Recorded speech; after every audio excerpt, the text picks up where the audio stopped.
वसिष्ठगोत्रोद्भवस्य अखिलाण्डकोटिब्रह्माण्डनायकस्य श्रीसच्चिदानन्दस्वरूपस्य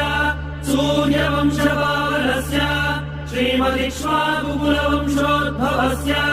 श्रीरघुमहाराजवर्मणः प्रपौत्राय अजमहाराजवर्मणः पौत्राय दशरथमहाराजवर्मणः पुत्राय चक्रवर्ति सार्वभौमाय श्रीमहाविष्णु अवतारभूताय भरतखण्ड आत्मस्वरूपाय